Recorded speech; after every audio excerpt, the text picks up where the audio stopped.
Assalamualaikum warahmatullahi wabarakatuh. Saya Putri Rahmadani dari Prodi Manajemen Pajak NIM 2023373. Pada kesempatan kali ini, saya akan membahas tentang cara meningkatkan, mengaktifkan 4 keterampilan komunikasi, membaca, menulis, berbicara, dan mendengarkan. 1. Membaca. Membaca adalah keterampilan dalam memahami.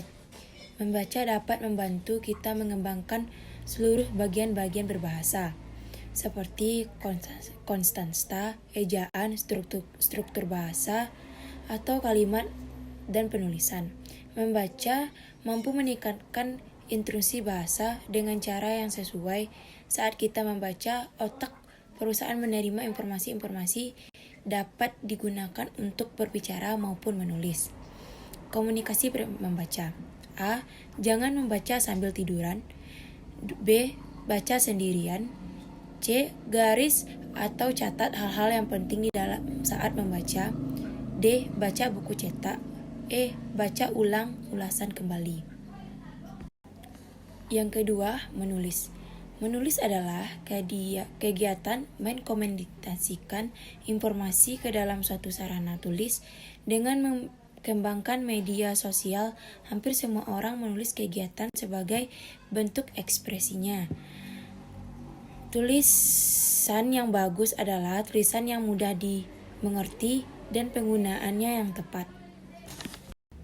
Berikut cara meningkatkan komunikasi menulis. 1. Gunakan kata-kata pendek dan akrab. 2. Gunakan kata-kata teknis dengan hati. 3. Gunakan kalimat aktif. 4. Berikan contoh dengan bangga. 5. Ungkapkan pikiran dengan secara logis. 6. Hindari kata-kata yang tidak perlu. 7. Hindari kata-kata yang diskriminatif. 3. Berbicara. Keterampilan berbicara diperlukan untuk dapat mengungkapkan ide atau gagasan yang ada di dalam pikiran kita. Berikut cara meningkatkan keterampilan berbicara. Yang pertama, perhatikan artikulasi. Yang kedua, lakukan kontak mata. Yang ketiga, yang ketujuh, beri kesempatan orang lain untuk berbicara. Yang kedelapan, atur intonasi. Yang kesembilan, kontrol emosi. Yang terakhir yaitu mendengarkan. Mendengarkan adalah kegiatan keterampilan bahasa untuk mendapatkan memusatkan perhatian dan mencerna informasi-informasi yang ada. Seseorang kerap kesulitan untuk mengesahkan keterampilan kebahasaan ini karena seorang dituntut untuk memahami inti pembicaraan. Yang pertama, mengajukan pertanyaan. Yang kedua, lakukan kontak mata. Yang ketiga, menjaga postur tubuh tetap terbuka dan menyambut. Yang keenam, menganjuk dan tersenyum. Yang kedelapan, menerima besaran persentase 4 keterampilan komunikasi pajak. Yang pertama, membaca, menulis, berbicara, dan mendengarkan dalam meningkatkan kompetensi komunikasi. Yang pertama, membaca. Presentasinya sekitar 40%, karena dengan membaca ini hanya mampu memberikan isi pembicara informasi yang hanya tertulis dan terbatas. Yang kedua, menulis. Presentasinya hanya sebesar 30%, karena dengan menulis ini kita dapat melihat ekspresi lawan bicara sehingga harus mengungkapkan dengan ide pikiran. Yang ketiga, berbicara. Presentasinya sekitar 100%, karena lewat bicara ini dapat komunikasi kita menyampaikan ide atau pikiran secara karena cara yang satu efektif untuk meningkatkan kompetensi kita dalam berkomunikasi. Baiklah, sampai di sini materi yang dapat saya sampaikan. Kalau ada kata-kata yang salah, saya mohon maaf. Akhir kalam, Assalamualaikum warahmatullahi wabarakatuh. Assalamualaikum warahmatullahi wabarakatuh. Saya Putri Rahmadani, NIM 2023373.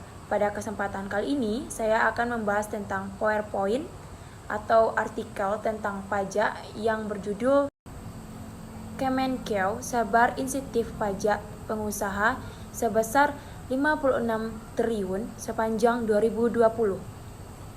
Baiklah, Direktorat Jenderal Pajak atau DJP Kementerian Keuangan atau Kemenkeu telah memberikan insentif pajak untuk dunia usaha sebesar 56 triliun di 2020. Belanja tersebut diantaranya untuk insentif PPh 2001, relaksasi pengurangan pembayaran PPh 22, impor pada PPh pasal 25. Anggaran pendapatan dan belanja negara disingkat dengan APBN menjadi salah satu tonggak utama dalam mengenai pandemi. Oleh karena itu, pada saat pandemi ini, pajak memiliki peran tambahan yang digunakan untuk para pelaku usaha. Suhasil menambahkan relaksasi pesar 66 triliun diberikan dalam bentuk dukungan pengurangan pajak sehingga pelaku usaha dapat merelaksasi pendapatan produksi.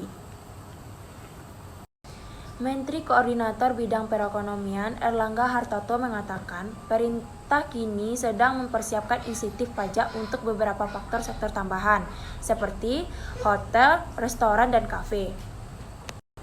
Erlangga mengatakan kebijakan The Fed selaku Bank Sentral Amerika Serikat atau AS yang mempertahankan suku bunga acuannya turut memberikan Indonesia ruang yang untuk bernafas. Sekian penampilan PTT dari saya. Kalau ada kata-kata yang salah, saya mohon maaf. Assalamualaikum warahmatullahi wabarakatuh.